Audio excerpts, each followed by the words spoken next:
If you haven't subscribed our channel, then hit that subscribe button and the bell icon. Also, turn on the caption for English subs.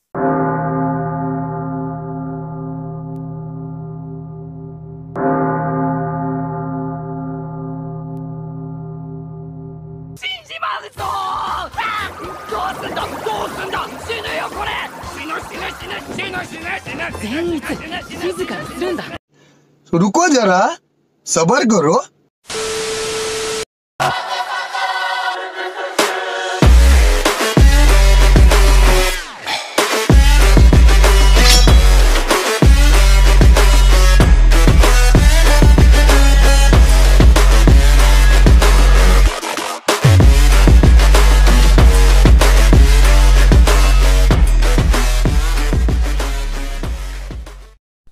हाय मैं माशिते मीना, मेरा नाम है विनोद एके विनोद और आप देख रहे हो anime and beyond with Vinod का एपिसोड 3। I'm not interested यार, मुझे सुनना ही नहीं है। एक ऐसी सीरीज जिसमें हम और आप मिलके एनिमे में गहरी डुबकी लगा के उसका पोस्टमार्टम करते हैं। लेकिन आज का वीडियो कुछ अलग होने वाला है। आज हम डिस्कस करेंगे कि पायरेसी साइट्स के बैन होने के बाद हम लोग एनिमे कहाँ देख सकते हैं। आई अज्यूम आप में से ज़्यादातर लोगों को पता चल ही गया होगा कि डिज्नी ने क्या भसड़ मचा के रखी है, लेकिन फिर भी जिन लोगों को नहीं पता उनके लिए शॉर्ट में बता देता हूँ। डिज्नी इंडिया ने दिल्ली हाई कोर्ट में एक दलील की थी कि वो सारी साइट्स जिनमें उनके और दूसरे स्टूडियोज़ की एनिमेशन इल्लीगली दिखाई जाती हैं उनको बैन कर दें, और वो दलील एक्सेप्ट कर ली गई। साथ ही हाई कोर्ट ने ये निर्देश दे दिए कि किस एनिमे, 9 एनिमे और गोगो एनिमे जैसी हमारी प्रियतम साइट्स को बैन कर दिया जाए। सवाल ये है कि अब होगा क्या, क्योंकि साइट्स तो अभी भी ब्लॉक नहीं हुई हैं।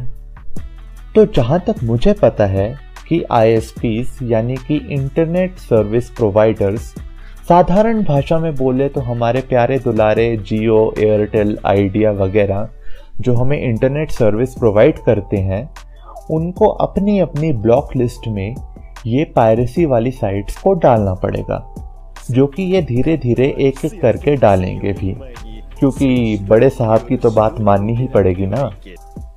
इसीलिए पॉर्न बैन के वक्त भी कुछ साइट्स कुछ ISPs पर चल रही थी, क्योंकि उन्होंने तब तक उनको ब्लॉक लिस्ट में नहीं डाला था। तो कहने का मतलब यही है कि एकदम से सब कुछ ब्लॉक नहीं होने वाला, इसलिए हम सब के पास थोड़ी सी तो मोहलत है। अब शायद आप ये सोच रहे होंगे कि डिज्नी को एनिमे पायरेसी से इतनी चुल क्यों मची। तो इसके 2 कारण हो सकते हैं। पहला कि डिज्नी एक्चुअली इंडिया में एनिमे लाना चाहता है लीगली अपने डिज्नी प्लस हॉटस्टार प्लेटफॉर्म पर, जो कि मेरे हिसाब से काफ़ी अनलाइकली है। दूसरा, डिज्नी का कुछ कॉपीराइटेड मटेरियल भी था उन साइट्स पर, like for example studio Ghibli के मूवीज़ के इंग्लिश डब्स, जिनके ऑफिशियल राइट्स डिज्नी के पास हैं। एनिमे को लीगली कैसे देखा जा सकता है इंडिया में, इलीगल तरीके भी बताएंगे, लेकिन पहले ये सुन लो। एक दिन हमारी टीम के मेंबर्स अपने डिस्कॉर्ड सर्वर पर नेटफ्लिक्स स्ट्रीम करने की कोशिश कर रहे थे, तो हमें पता चला कि नेटफ्लिक्स पर एनिमे की संख्या काफ़ी बढ़ चुकी है। वेट अ मिनट, इससे याद आया कि अगर आपने हमारा डिस्कॉर्ड सर्वर अभी तक ज्वाइन नहीं किया है तो कर लो, क्योंकि बैन के बाद एनिमे देखना थोड़ा सा टफ होने वाला है। इसलिए हमने सोचा है कि हम वहाँ पे हर रात एक एनिमे स्ट्रीम करेंगे। तो अभी वापस टॉपिक पर आते हैं। आप साइकी के गिनतामा और बी द बिगनिंग जैसे शोज भी वहाँ देख सकते हो, लेकिन एक प्रॉब्लम सामने खड़ी हो जाती है, और वो है नेटफ्लिक्स जेल। कई सारे एनिमे नेटफ्लिक्स पर अवेलेबल हैं, लेकिन सिर्फ नेटफ्लिक्स जापान में। और जब 6-7 महीने बाद नेटफ्लिक्स को याद आती है कि उनको इंटरनेशनली भी रिलीज करना है, तो सारी हाइप मर चुकी होती है। इसी फिनोमेनन को इंटरनेशनल एनिमे कम्युनिटी में नेटफ्लिक्स जेल कहा जाता है। सिमिलर चीजें Amazon प्राइम और बाकी लीगल स्ट्रीमिंग साइट्स पर भी होती हैं। इस चीज को बाईपास करने के लिए आप VPN से नेटफ्लिक्स जापान पर लॉगिन तो कर सकते हो, लेकिन पैसे कहाँ से लाओगे? तो भैया बताओ ना, हम गरीब लोग क्या फ्री में एनिमे नहीं देख पाएंगे? ऐसा नहीं है।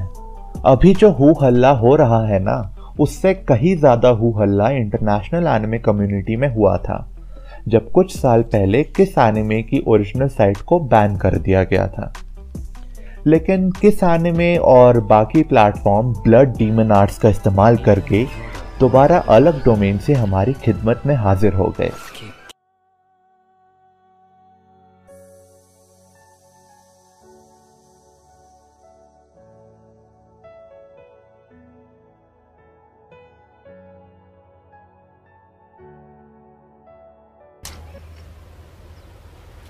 Wait a minute.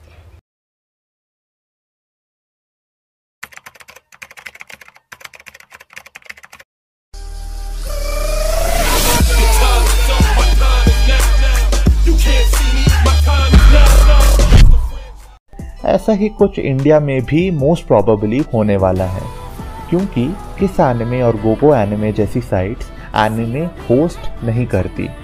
वो बस ओपन लोड जैसे प्लेटफॉर्म्स पर एनिमे अपलोड करके उनका लिंक अपनी साइट्स पर दे देती हैं।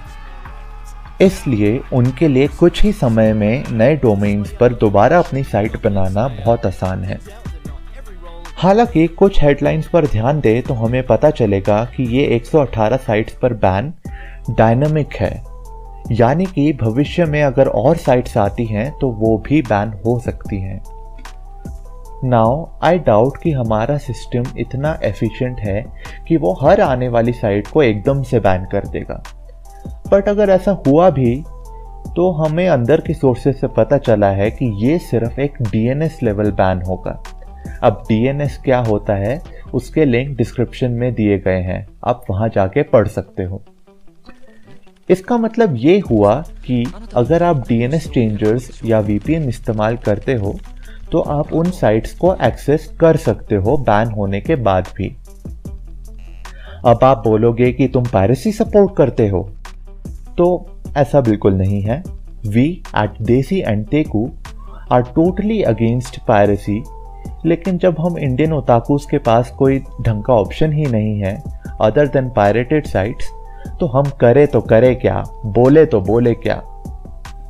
नेटफ्लिक्स और बाकी सारे OTT प्लेटफॉर्म्स की महंगी सब्सक्रिप्शन लेना just to watch our favourite anime doesn't seem feasible to me. ऊपर से सारे एनिमे तो इन पर अवेलेबल भी नहीं है, और एक्सपर्ट्स की माने तो ना ही पायरेसी कुछ खास नुकसान करती है एनिमे इंडस्ट्री को, और ना ही इसमें हमारी गलती है कि हम पायरेटेड एनिमे साइट्स को देखते हैं, because anime is not legally available to us. Anime का सप्लाई चेन अभी भी बेहद खराब है, क्योंकि कुछ लोगों को तो जापान से बाहर निकलना ही नहीं है। अगर आप चाहते हो कि अगला episode how does piracy effect anime पर हो, तो पहले इंस्टाग्राम पर फॉलो करके हमें DM करो। हमारा हैंडल है @desi.anteku_, जहां हम गजब कंटेंट पोस्ट करते हैं, लिंक इन डिस्क्रिप्शन। तो बस यही था आज का video. Like, share and subscribe किए बिना मत जाना। रेगुलर नोटिफिकेशंस के लिए घंटा टंटनाना मत भूलना। मिलते हैं अगले वीडियो में, तब तक के लिए इतेकिमात्सु।